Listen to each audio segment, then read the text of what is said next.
오늘 하나님 말씀은 사사기 2장 말씀 보겠어요.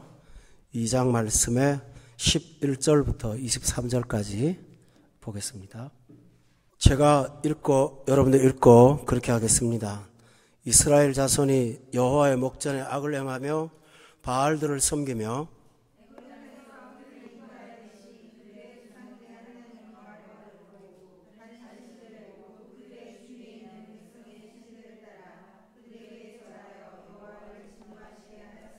곧 그들이 여호와를 버리고 바알과 아스다랏을 섬겼으므로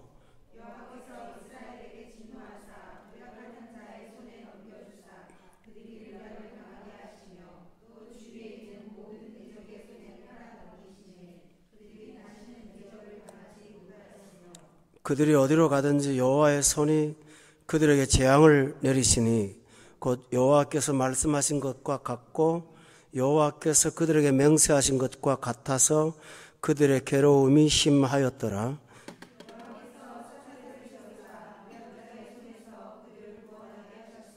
그들이 그 사사들에게도 순종하지 아니하고 오히려 다른 신들을 따라가 음행하며 그들에게 절하고 여호와의 명령을 순종하던 그들의 조상들이 행하던 길에서 속히 치우쳐 떠나서 그와 같이 행하지 아니하였더라.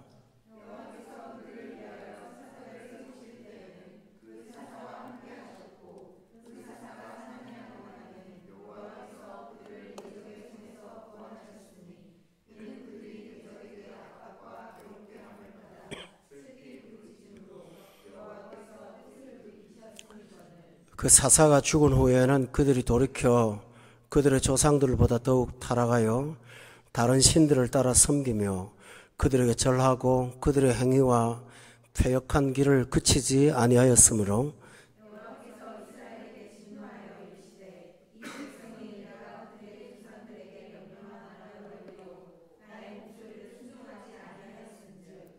나도 여호수아가 죽을 때에 남겨둔 이방 민족들을 다시는 그들 앞에서 하나도 쫓아내지 아니하리니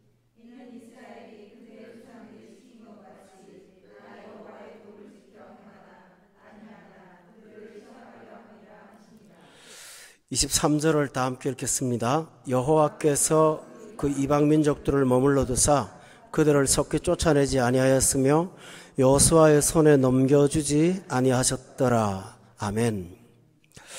오늘 11절 말씀은 구약 성경에서 중요한 어떤 역사적인 전환점에 해당되는 중요한 본문입니다. 11절을 한번 다 함께 보겠습니다. 10절을 보겠습니다. 거기 보면 그 세대의 사람들은 다 그 조상들에게로 돌아갔다고 했고요. 그 후에 일어난 다른 세대는 여호와를 알지 못했다고 되어 있는데 여기서 두 세대가 비교되고 있죠. 그 세대들은 다 조상들에게 돌아갔고 또 그 후에 일어난 다른 세대는 여호와를 알지 못했다.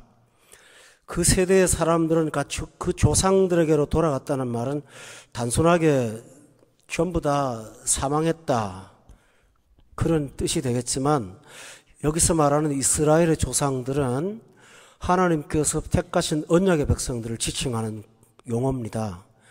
대표적인 예로 아브라함이 믿음의 조상이잖아요. 또 이삭, 야곱, 또 요셉 이런 사람들이 다 그들의 조상들입니다. 여기서 말하는 조상들이라고 하면 아브라함이나 이삭이나 야곱이나 요셉은 다 구원받고 천국 간 사람들이니까 이 말은 바로 조상들이 가 있는 낙원에 그들이 다 입성을 했다. 그런 중요한 사건입니다. 그러니까 어찌했든 출애굽 세대는 다 구원받고 하나님께로 돌아간 아름다운 종료를 마치고 살아왔던 성경에서 나타나는 세대 중에서는 가장 괜찮은 세대였습니다. 가장 괜찮은 세대가 되려면 몇 가지 조건이 필요합니다. 하나는 뭐냐 하면 훈련을 잘 받아야 됩니다. 이스라엘 백성들은 40년 동안 훈련받았잖아요. 그 영적 훈련이 그들을 그만한 사람으로 만든 거예요. 그 훈련이 어디서 있었냐면은 젖과 꿀이 흐르는 땅도 아니고 가나안 나일강처럼 강물이 풍성한 것도 아니고 아무것도 없는 광야 생활에서 하나님이 그들을 양육했고 훈련했잖아요. 근데 거기서 영성 훈련 받은 사람들이 가장 건강한 세대였다고 하는 사실을 우리가 다시 한번 기억할 필요가 있는 것은, 가끔 우리 생활 가운데 안정도 깨지고 또 뭔가 불안감이 찾아오고 삶이 어떤 광야에 물린 것 같은 때가 있거든요. 근데 그때 하나님께서 여러분을 말씀으로 잘 훈련할 때 잘 받으면 어느 세대보다 건강하고 훌륭한 세대가 된다고 저는 믿습니다. 그런데 이 세대가 끝난 다음에 다른 세대가 등장을 했어요. 이 세대는 정확하게 말하면 제3세대라고 할 수 있겠죠. 이 세대의 특징은 10절에 보니까 여호와를 알지도 못하고, 또 하나는 여호와께서 이스라엘을 위하여 행하신 일을 모르는 세대라고 말하고 있습니다. 여러분, 그 사무엘상의 초장기에 보면은 그 선지자 중에, 제사장 중에 엘리라는 제사장 나오죠? 그 엘리의 제사장에는 아들이 둘이 있었어요. 홈리와 비느하스가 있는데, 그들에 대한 성경의 언급은 아주 무서운 거였는데 어떤 말이 나오냐면 여호와를 알지 아니하더라, 저들은 불량자라, 이렇게 돼 있어요. 근데 그때 반복된 용어가 지금 여기 그대로 나오는 거예요. 매우 심각한 얘기거든요. 이 세대의 특징은 뭐냐 하면 여호와를 알지 못하는 세대라고 했는데, 이것은 하나님이 누구신지를 모른다라는 말이 아니에요. 정확하게 말하면 하나님에 대해서 무관심한 세대라는 뜻이에요. 엘리 제사장 아들들이 제사장이었잖아요. 그래도 그들은 여호와를 알지 못했어요. 안 했어요. 똑같아요. 우리 다음 세대들이 신앙생활을 하기는 하고 교회는 가고 또 규칙적으로 경건생활도 하는 것 같은데, 실제로는 그 내용은 보면 여호와가 떠나 있는 사람들이 많다는 거예요. 그런 경우를 일컬어서 여호와를 알지 아니하더라 라고 되어 있어요. 또 하나는 어떤 특징이냐면 10절을 다시 보면 여호와께서 행하시는 일은 아는데 이스라엘을 위하여 행하신 일, 구원받은 자에게 특별히 하시는 하나님의 은총을 그들은 알지를 못한다고 되어 있어요. 다시 말하면 경험이 없는 세대라는 뜻이에요. 하나님을 체험을 못하는 거예요. 그거는 이유가 있어요. 하나님을 경험하기 위해서는 반드시 해야 될 게 있는데, 그것은 순종이에요. 순종을 안 하면 지적인 동의 수준에 머물고요, 순종을 하면 하나님이 생활 가운데 경험을 할 수 있도록 역사하세요. 그래서 그때는 신앙이 학습신앙이 아니라 체험신앙이 될 수가 있어요. 여러분이 체험이라고 할 때 잘못 들으시면 안 돼요. 체험하니까 신비적인 거, 무슨 환상을 꿈꾸고 또 뭐 이상한 언어들을 하고 그런 어떤 영적 은사를 말하는 게 아니고, 체험이라고 하는 것은 믿음으로 살았을 때 주어진 결과를 경험해 본 거, 이걸 체험이라고 해요. 근데 이 세대는 체험을 못 갖고 있어요. 또 하나 중요한 거는 체험이 그다지 필요하지도 않다고 생각하는 거예요. 여러분도 신세대에 속합니다. 왜냐하면 지금 여기 계신 분 가운데 저를 포함해서 6.25 동란을 겪어본 분이 있어요. 일제시대를 겪어본 분이 있어요. 근데 저 같은 경우는 보릿고개라는 걸 경험했거든요. 굶어도 보고 그랬지만은, 요즘의 아이들은 여러분들을 포함해서 태어나자마자 자기 방이 있고 뭐 극한적인 상황까지 가보는 일은 거의 없어요. 그러다 보니까 삶 속에서 절박하게 하나님 앞에 매달리는 게 별로 없거든요.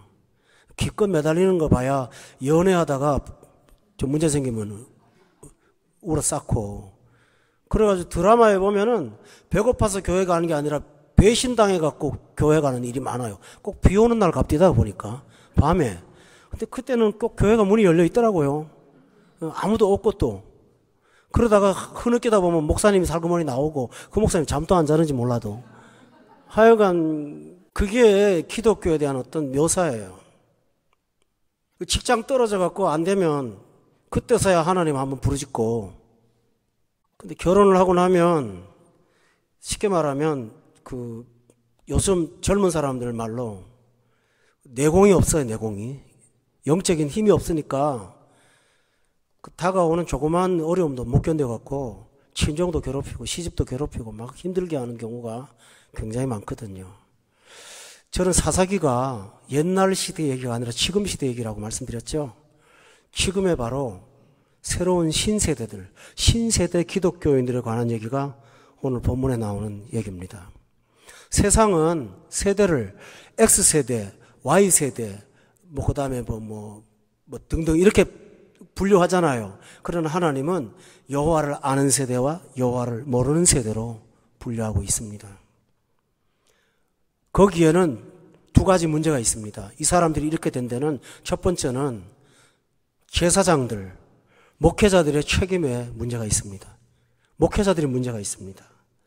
하나님께서 목회자들한테 레위기를 통해서 제사장들한테요, 모세를 통해서 주신 모든 규례를 이스라엘 자손들한테 가르치라고 명령하셨어요. 그러니까 조상들에게 돌아간 세대들이 그 세대들에 대해서 영적 교육을 철저히 했어야만 되는데 그 부분에 관해서 미흡했다는 사실을 우리가 볼 수가 있는 거예요. 따라서 이것은 목회자의 문제입니다.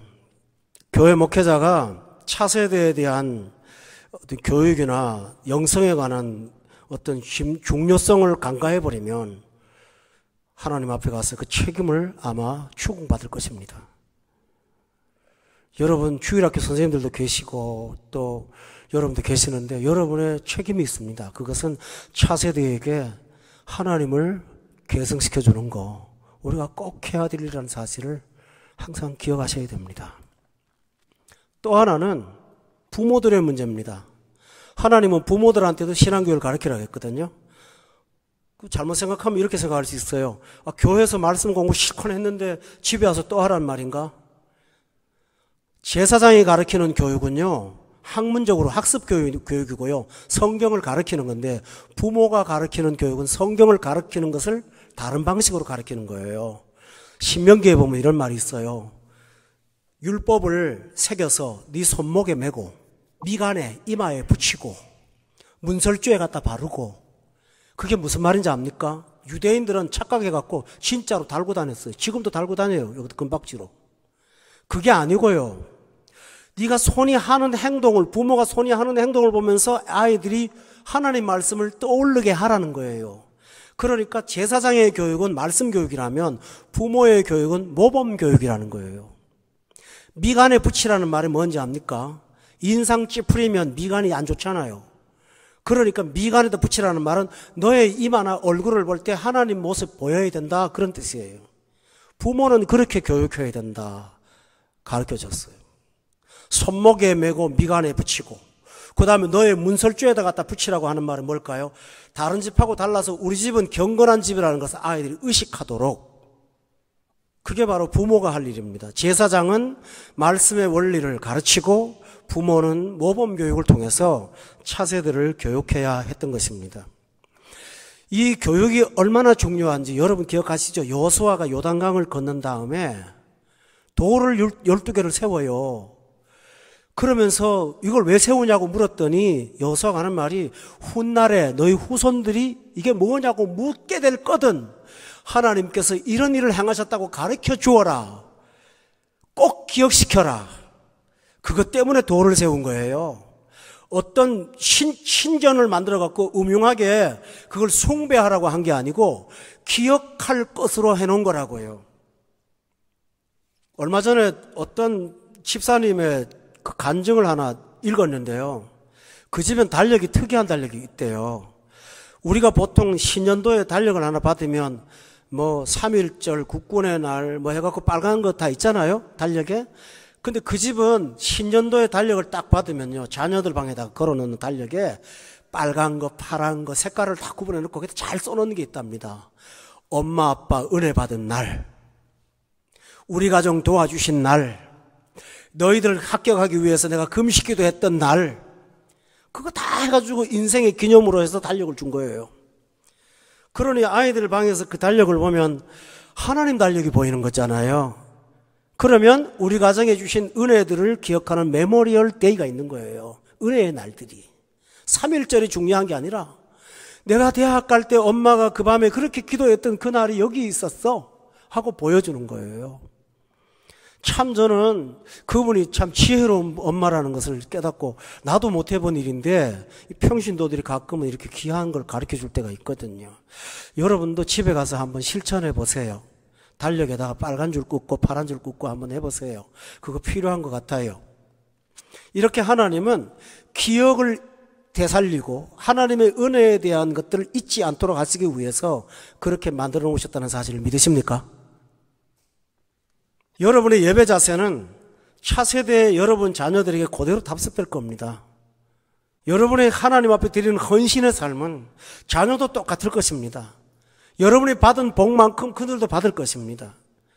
그러니까 제사장도 중요하지만은 부모도 차세대의 신앙 문제를 가지고 잘 가르쳐 줘야 됩니다. 만약에 이렇게 되지 않으면 심각한 문제가 발생합니다.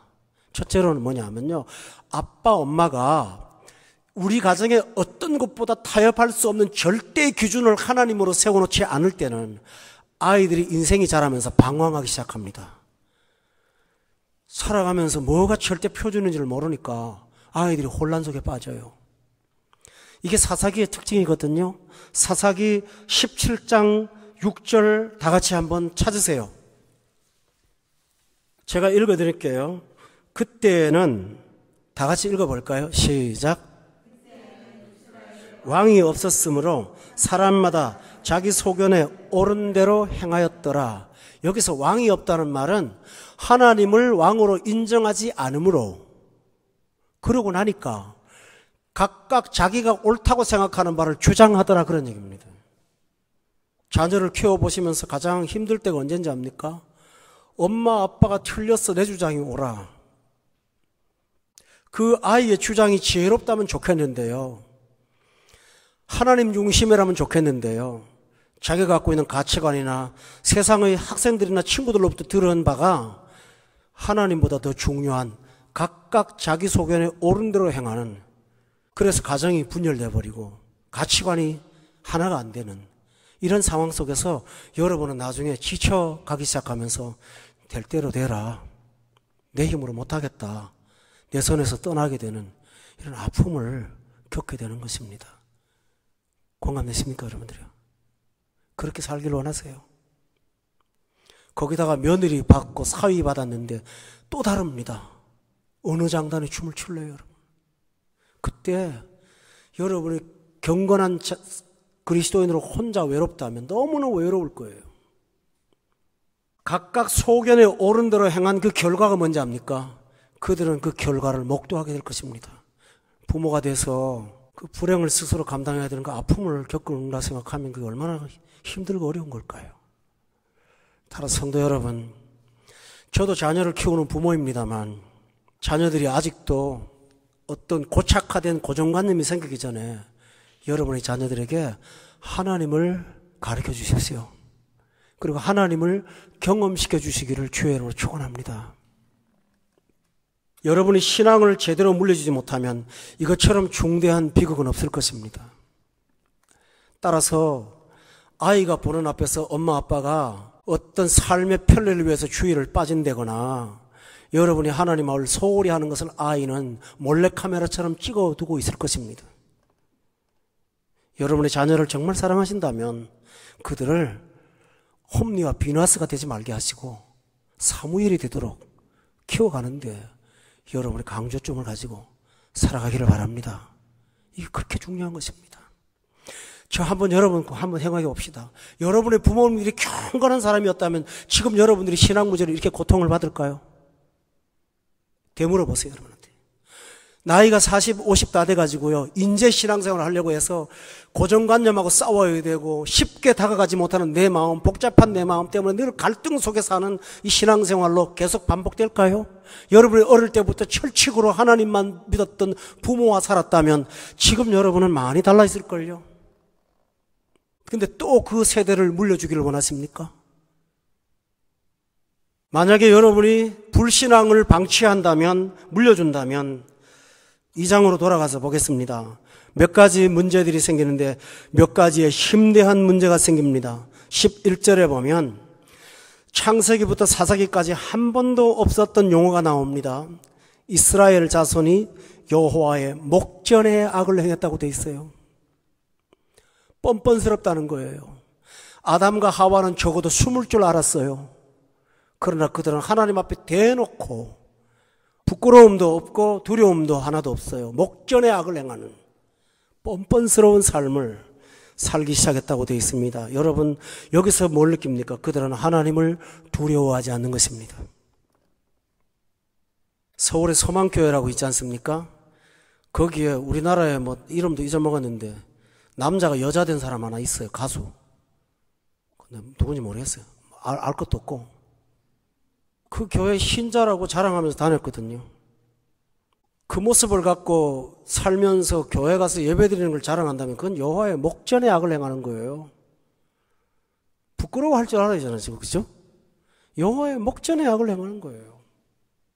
서울 이태원에 가면 동성애인들만 모이는 교회가 있습니다. 미국 목사가 와서 개척을 했어요. 근데 자기들은 이 세상에서 핍박받는 사람으로 스스로 생각하고 그 핍박에서 해방받기 위해서 교회를 세웠다고 그래요. 여호와의 목전에 악을 행하는 거예요.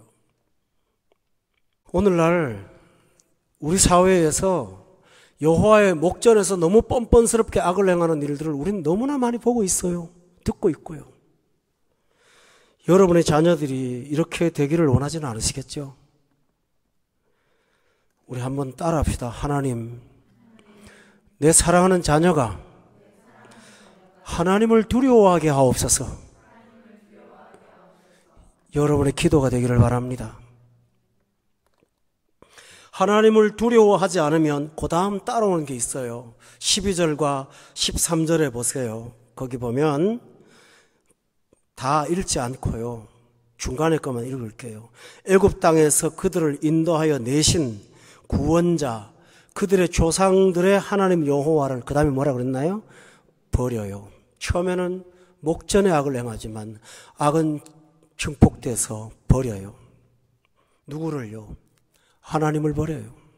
13절에 보세요. 그들이 여호와를 버렸다고 돼 있어요.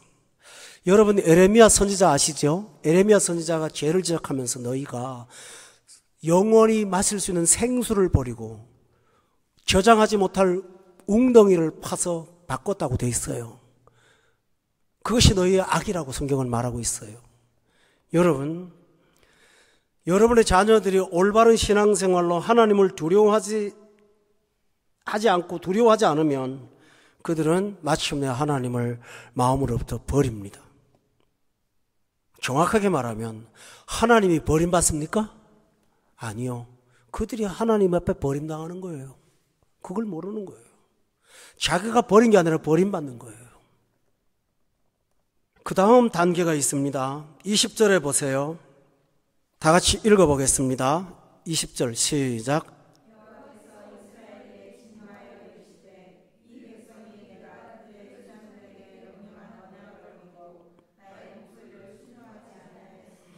하나님을 버리면 반드시 따라오는 것은 언약을 어기는 겁니다. 여러분 잘 기억해 보세요. 언약이라는 게 뭔지 압니까? 언약은 약조죠. 내가 너한테 이렇게 해주겠다고 하시는 하나님의 약속이에요. 이거는 이렇게 하라고 하는 명령이 아니고 언약은 내가 너한테 이렇게 주겠다고 하는 약속이거든요. 근데 그걸 버려요. 그게 뭔지 압니까? 왜 명령한 언약을 어긴다는 말은요. 복이 가나안 땅에서 오는 것이지 하나님으로부터 온다는 생각을 이제 안 하는 거예요. 자녀들이 나를 행복하게 하실 분은 하나님이라는 사실을 까맣게 잊어버리고요. 세상 방식을 따라갈 때 거기에서 행복이 온다고 착각하며 사는 거예요. 그래서 복된 언약을 스스로 버리고요. 헛된 가차없고 무용지물이고 존재하지도 않은 우상을 그들은 잡아요. 언약을 버린다는 말은 참 무서운 말입니다. 하나님이 이렇게 하시겠다고 하는데 그게 뭐라고? 하나님이 주는 것을 가치 있게 생각하지 않는 것입니다. 성도 여러분께 물어봅니다. 여러분도 그러십니까? 직장에서 주는 베네핏, 하나님이 주신다고 하는 은총 중에 무엇을 비교하면서 어떤 것을 더 귀하게 여기십니까? 전 참 마음이 답답하거든요. 하나님이 주는 줄은 가볍게 여겨요. 눈앞에 계산된 세상의 방식들을 너무 추종하는 나머지 그걸 얻기 위해서 너무나 많은 것들을, 하나님의 것들을 희생을 해요. 그게 바로 뭔지 압니까? 언약을 어기고 사는 것입니다. 성경은 이렇게 말했습니다. 가나안 땅에 들어갈 때 가나안 땅을 젖과 꿀이 흐르는 땅이 되게 했다고 했잖아요. 그게 뭔지 아세요? 순종하면 그렇게 하겠다고 했으니 그 땅에 가서 농사를 잘 지어서 잘 먹는 게 아니라 그 땅에 가서 순종하면 잘 될 거라고 말씀하신 거예요. 근데 그들은 순종하면 잘 될 거라는 언약은 버리고 농사를 잘 지으면 잘 될 거라는 생각이 바뀌어서 가나안화 되어 간 것입니다. 결국 그들은 하나님도 버렸고 하나님의 축복도 버려버렸습니다. 마침내 그들은 20절에 보면 언약을 어기고 나의 목소리를 뭐 했다고 그랬어요?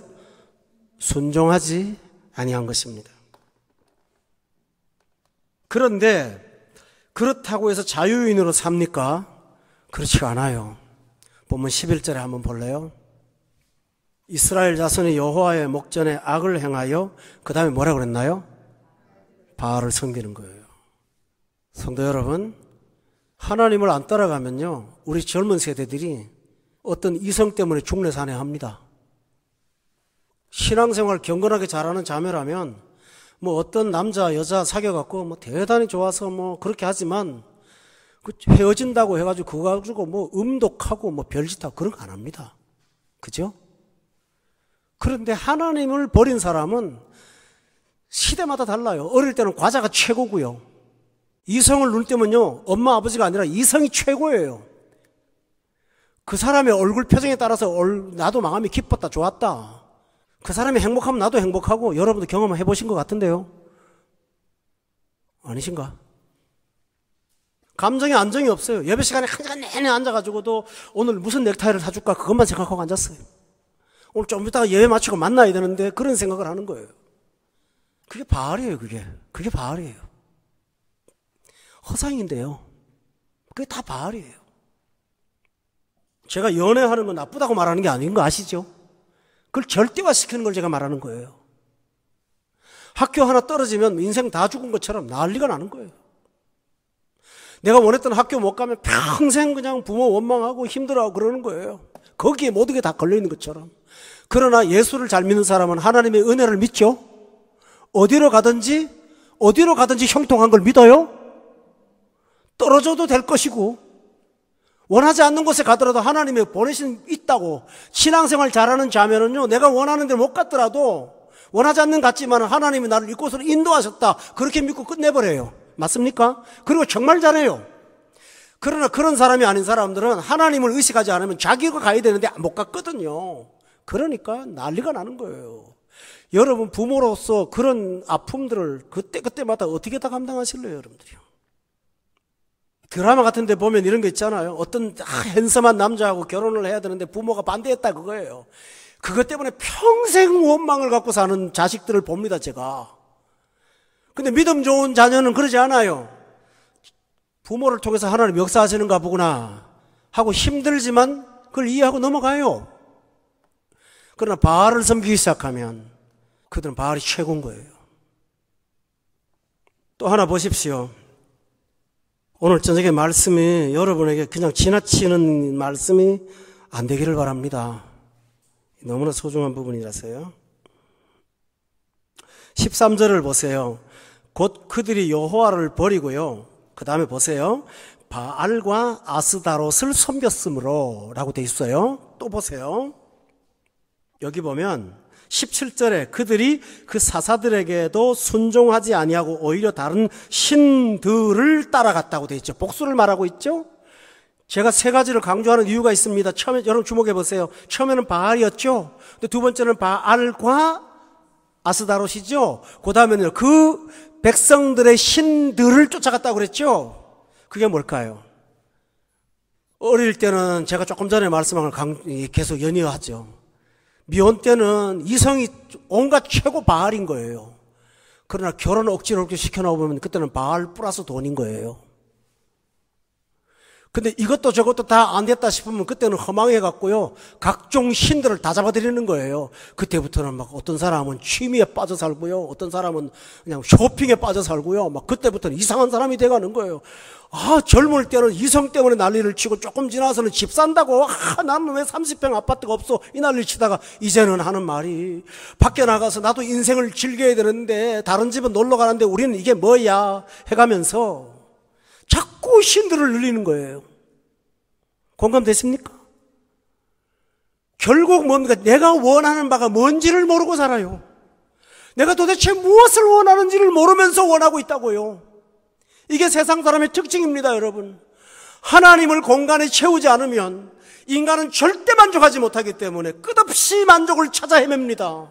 자꾸 바꿉니다. 사마리아의 수가성에 있는 여자처럼 남편을 한 번 바꾸고 두 번 바꾸고 세 번 바꾸고. 여기서 말하는 남편은 진짜 남편 말하는 게 아니라 영적인 문제를 말하는 거죠. 처음에는 바알인데 바알 갖고 만족이 안 돼요. 아스다롯이에요. 근데 그거 갖고 안 돼요. 그러니까 가나안에 각종 신들을 다 끌어들이는 거예요. 결국은 자신이 혼란 속에 빠져서 허랑방탕하다가 인생이 방황하는데 이걸 시편에서 뭐라고 하냐입니까? 저는 바람에 나는 겨와 같도다. 날아다니는 거예요. 삶의 중심이 없는 거예요. 그러다가 인생 다 끝나게 되면 나중에 뭡니까? 결론적으로 하는 말은 뭐냐면 헛살았다, 허망하다, 아무것도 아니야, 바람 잡는 거였어, 미친 짓이었어. 전도서에 나오는 거죠. 그 고백하고 죽는 거예요. 철들면 인생 끝나는 거예요.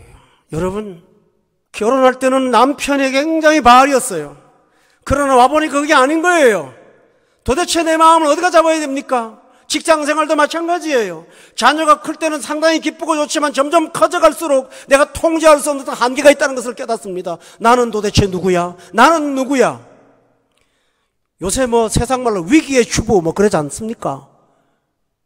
위기의 중년 뭐 그러잖아요. 그 위기라는 말을 자기들이 만든 거예요, 다요. 여러분, 하나님만 충성하십시오. 하나님만 섬기십시오. 하나님만 여러분의 절대자가 되시기를 주의 이름으로 축원합니다. 그러면 찬송가의 말씀대로 나와 세상은 간 곳 없고 구속한 주만 보이도다. 맞죠? 그렇게 사는 게 단순한 거예요. 오직 여호와의 율법을 즐거워하면 그 율법을 취하러 묵상하고 즐거움과 묵상이 있어요. 저는 시냇가에 심은 나무가 되어서 시절을 쫓아 과실을 맺고 그 잎사귀도 마르지 아니함 같고 열매를 맺는다고 성경은 말하고 있지 않습니까? 그래서 그의 삶은 다 형통한 거라고. 이렇게 단순한 삶을 놔두고 삶이 복잡해지는 거예요. 요즘에 동호회들이 얼마나 많아요. 한국에 가면 등산 동호회, 먼 동호회 엄청나게 많잖아요. 인터넷 사이트 가면 카페 만들어가지고 서로 지지고 볶고 말하고 동창회 만나고 뭐 별거 다 합니다. 허해서 그래요, 허해서. 제 여자 동창이요, 제 카톡을 어떻게 알아갖고 와가지고 하는 말이 사랑 타령을 하는 거예요. 뭐 어떻고 뭐 옛날에 뭐 하나 구질구질 죽겠는 거야. 그래가지고 하다 듣다 화가 나가지고 지난번에 야, 예수나 좀 믿어라. 거기다 확 써놨더니 다시는 안 와요. 예수나 좀 믿어. 정신 못 차리고 앉았어. 아니, 교동학교 교복을 다시 꺼내 입고 사진을 탁 찍어가지고 폼 나는데 그 60 다 돼가는 아줌마가 뭐 이쁘다고. 아이고, 나 참 죽겠어요, 나. 왜 그러고 사는지. 나 홀로 또 여행을 갔다네. 그래서 또 그거 뭐 카카오 스토리인가 해서 보냈는데요. 아휴, 참말로 이건 철딱서니가 없는 건지 난 옛날에 그 여성 조금 좋아했거든. 우리 사모님하고 결혼할 때 왔다 갔단 말이에요. 지금 보니까 참, 아이고, 우리 사모님 만난 게 복 중에 복이다, 이거. 내가 정신 큰일 날 뻔했다, 내가. 하나님이 인도하셔서 이게 얼마나 감사한지. 근데 그렇다고 뭐 특별하게 뭐 바람 피거나 뭐 그런 거 없으니까 오해하지 마세요. 근데 지금 보니까요, 거듭나고 보니까 아유, 세상에 이게 뭐예요, 이게. 이 나이에 와가지고요, 남편한테 만족하지 못해서 고등학교 교복을 입고 사진 찍고 있는 그 처량한 모습을 보면서 옛바를 또 찾고 있는지. 오늘 여러분들 아니죠? 그렇게 돼요. 다시 말씀드릴게요. 자녀들한테 하나님만이 절대 충성의 유일한 충성의 대상이라는 걸 가르쳐 주세요. 부모님들이 그 충성의 대상을 버리고 다른 것 때문에 하나님을 차선에 두면 그 아이들은 바알들을 만들 것입니다, 여러분. 그렇게 하면 안 돼요. 예수밖에 몰라야 돼요. 또 보세요. 그 신들이 어떤 신인지 압니까? 여기 12절에 보면요. 여호와를 버리고 다른 신들, 곧 그들의 주위에 있는 백성의 신들을 따라갔다고 그랬죠? 이게 뭡니까? 신이 얼마나 신관이 낮아졌는지 그 주변에 있는 사람들이 만드는 거, 그게 다 신인 거예요. 고상하지도 않은 거예요. 이렇게 살면요, 그 다음에 따라오는 게 부도덕함입니다. 19절에 한번 보세요. 19절 다 같이 한번 읽어봅시다. 이 우상 숭배는 반드시 따라오는 게 있어요. 다 같이 읽어봅시다. 시작.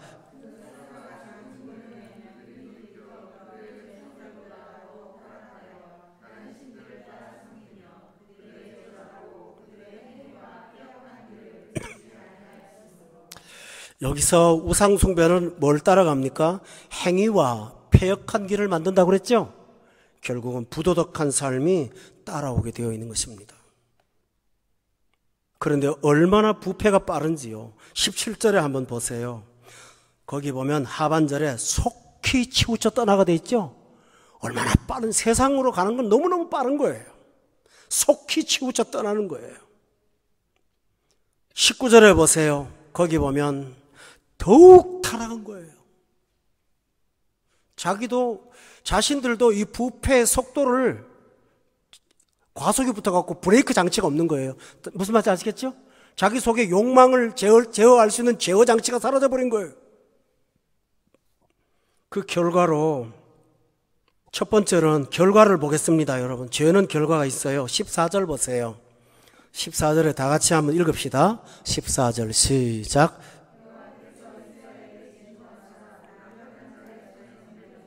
그들이 노략을 당하게 하시며 또 주위에 있는 모든 대적의 손에 팔아넘기심에 그들이 다시는 대적을 당하지 못했다고.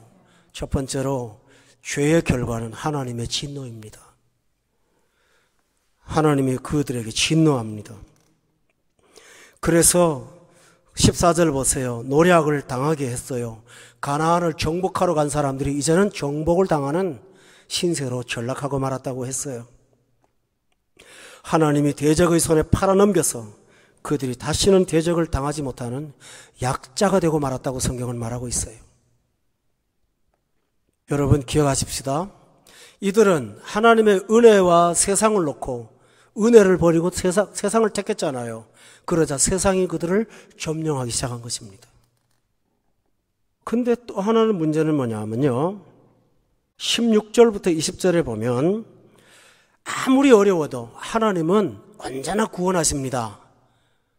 그 백성들을 버리진 않아요, 하나님께서.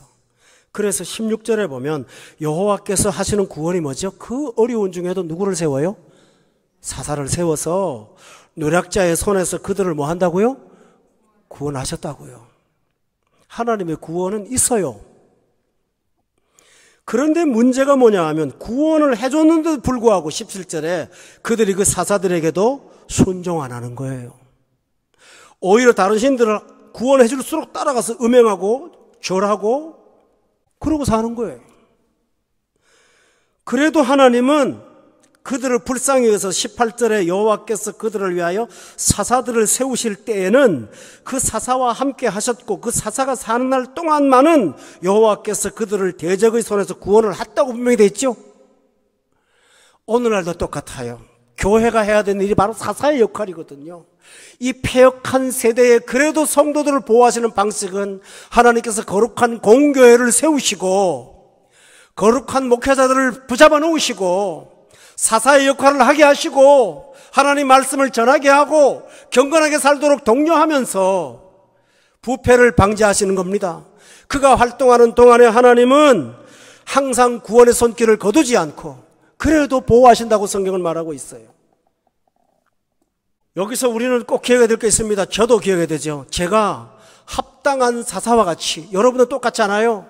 하나님 앞에 인정받는 목회자로 서야 되는 것이 너무 중요하고요. 그러지 않으면 망하잖아요. 나중에 사사가 멸망해요. 삼손 같은 사사 망하잖아요. 우선 사사가 바로 서야 돼요. 그래야 하나님이 그 사람을 써요. 백성들을 돌봐요. 또 하나는 그 사사를 여러분이 소중히 여길 줄 알아야 돼요. 그 사람을 귀하게 여기라 그게 아니에요. 그래도 하나님의 구원이 교회에 있잖아요. 말씀에 있잖아요. 저는 가끔 이런 생각을 과감하게 합니다. 이 두바이 땅바닥에서 목회자가 말씀을 밝히지 않으면 여기서는 어디 가서 하나님의 음성을 들어요, 여러분들이? 어디 가서 진리를 들어요? 인터넷을 들으면 들을 수 있겠지요. 그러나 오늘 내게 필요한 적실한 말씀, 오늘 이 두바이 땅에 사는 나에게 주시는 하나님의 내 음성은 어디 가서 들을 수 있어요? 그러므로 목회자도 근신해야 되고요. 성도들도 하나님의 음성이 선포되는 것을 소중히 여기면서 이것만이 그래도 이 타락한 세상에 나를 구원하는 하나의 끈이다. 믿으세요. 여러분은 그런 마음 때문에 교회를 소중히 여기셔야 돼요. 하나님의 몸된 교회, 피로 값주고 세우신 교회가 내 영혼을 위해서 얼마나 중요한지를 깨달아야 됩니다. 따라서 목회자도 교회를 부패하게 만드는 중본적인 책임을 지면 안 되고요. 성도들도 마찬가지인 거예요. 이런 두려움으로 우리가 사랑의 교회를 하나님 앞에 거룩한 공동체로 세워나가기를 원합니다. 이렇게 살아야 됩니다. 왜 그럴까요? 18절을 다시 한번 보세요. 여호와께서 그들을 위하여 사사들을 세우셨다고 했잖아요. 그 사사와 함께 하셨고 그 사사가 사는 날 동안은 여호와께서 그들을 대적의 손에서 구원을 하셨다고 분명히 말을 했어요.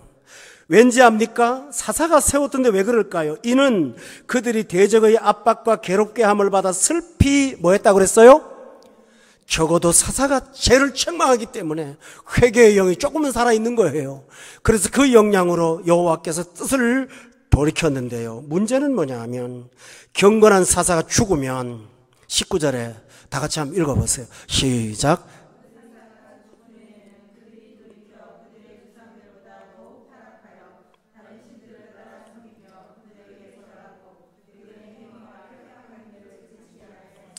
그 사사가 죽으면 다시 돌아간다고 그랬죠?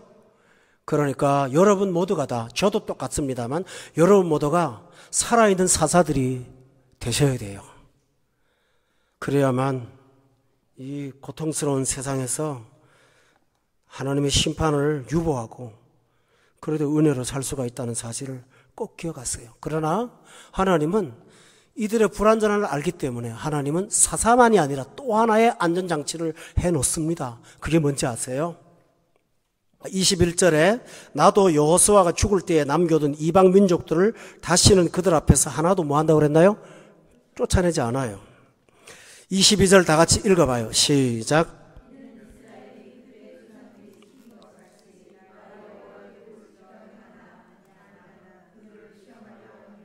(23절도요) 시작.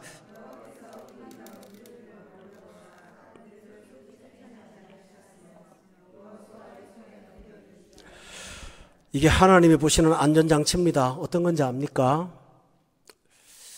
우리가 그 보면 목장 같은 데 보면은 이렇게 철책을 쳐갖고 못 넘어가게 하잖아요. 그것처럼 하나님이 그런 장치를 놔두고 우리 생활 가운데 조금만 교만의 고개가 싹 들고 올라 그러면 삶에서 가시가 나를 건드리게 하는 거예요. 힘들게 하는 거예요. 그리고 사사를 주셔서 갖고 말씀을 깨닫게 하는 거예요. 이 세상에 하나님이 두 가지를 주셨어요. 하나는 우리 죄성을 방지하는 가시예요. 하나는 죄성을 일깨워주는, 깨우쳐주는 하나님의 말씀을 선포하는 말씀의 사역자예요. 이게 여러분의 생활에 있다는 사실을 기억하세요. 만약에 여러분이 하나님의 말씀을 듣고 은혜로 순종한다면 그 가시에 찌르지 않겠죠. 항상 있다고 하는 것을 다시 기억하시고 하나님 말씀 따라서 잘 살기를 바라고요. 저는 오늘 이 말씀의 결론을, 주제를 다시 한번 확인하고 마치도록 할게요. 오늘 이 본문의 얘기는 경건한 부모 밑에 있는 차세대에 대한 문제죠. 우리의 세대들이 이런 영적 고통에 빠지지 않도록 행복하게 살 수 있도록 여러분이 경건한 부모의 노력을 다 하시기를 바라고요. 우리 두바이 사랑의 교회가 우리에게 주어진 차세대들을 잘 양육해서 차세대의 바울, 사무엘 만드는 좋은 교회 될 수 있도록 여러분 함께 기도해 주시기를 바랍니다. 우리 다 같이 통성으로 기도하겠습니다. 하나님께 기도하겠습니다. 우리 자녀들을 위해서 기도하고, 사람이 자식을 키워보면 내 힘으로 안 되는 거 잘 아시잖아요. 하나님 도와주세요. 부모라는 권위 갖고는 한계가 있습니다. 주님 붙잡아 주세요. 우리 자녀들을 하나님의 은혜 가운데 떠나지 않도록 지켜주세요. 다 같이 통성으로 하나님 앞에 한 3분간만 간절히 기도하겠습니다. 하나님 아버지, 저희들을 불쌍히 여겨 주시옵소서. 내 신앙 하나도 제대로 지키지 못하는 불완전한 자들입니다. 그런데 자녀들을 잘 양육해야 될 책임도 있다고 하셨습니다. 하나님 아버지, 제 하나도 지키지 못하는 제가 자녀들에게 본도 되지 못했고 하나님 앞에 참된 신앙의 모습을 보여주지도 못해서 불신의 자녀들을 만들지 않을까 두려운 마음이 있습니다. 아버지 하나님께서 기억하여 주시고 불쌍히 여겨주셔서 하나님이여 경건한 신앙이 계승되기를 원합니다. 저에게 있기를 바랍니다. 저희 자녀들에게 있기를 바랍니다. 아니요, 우리 가정의 천대까지 계속 진행되기를 원합니다. 아브라함의 하나님이 이삭의 하나님이 되었고 이삭의 하나님이 야곱의 하나님이 되었고 야곱의 하나님이 요셉의 하나님이 된 것처럼 아버지 하나님 세대를 계승하는 믿음의 가족이 될 수 있게 도와주세요. 하나님 아버지, 우리 집안에서 예수 잘 믿는 자녀들이 양산되게 도와주시고요. 하나님 앞에 나가서 모세처럼 사는 자들이 되게 하시고 바울처럼 쓰임받는 자가 되게 하시고 베드로처럼 헌신한 자가 되게 하시고 디모데처럼 하나님 앞에 신실하고 성결한 자가 될 수 있도록 자녀들을 축복하여 주시고 이끌어 주시옵소서. 아버지 하나님, 저희 힘으로 한다지 못하는 것 다시 한번 고백합니다. 성령님 능력 주시옵기를 바랍니다. 힘을 주세요. 권능을 주세요. 우리의 말에 하나님이 주시는 영적 권위가 있게 도와주세요. 그래서 우리 차세대들이 경건하게 살아서 하나님 기쁘시게 해드리는 믿음의 자손들 될 수 있도록, 그래서 그것 때문에 만족하는 저희가 될 수 있도록 하나님 붙잡아 주시옵기를 바랍니다. 정말로 하나님 탄식하며 기도하는 거 다 응답하여 주시옵소서. 하나님 아버지, 심히도 무력한 마음으로 하나님 앞에 나아왔습니다. 우리 믿음 하나도 지키지 못하는 연약한 존재들인데 자녀들까지 책임져야 되는 이 무거운 짐을 감당할 수가 없습니다. 하나님 아버지요, 저희들에게 역사하여 주셔서 성령 충만을 주시옵고 자녀들에게 하나님의 권위를 보여주는 경건한 조상이 될 수 있도록 인도하여 주시옵소서. 우리 젊은 형제 자매들 오늘 이 말씀을 듣고 나도 사사기의 시대처럼 되지 말아야겠다는 결단을 하게 도와주시옵소서. 그리고 하나님이 기뻐하는 사람들로 살아갈 수 있도록 축복해 주시옵소서. 예수님의 이름으로 기도드렸사옵나이다. 아멘.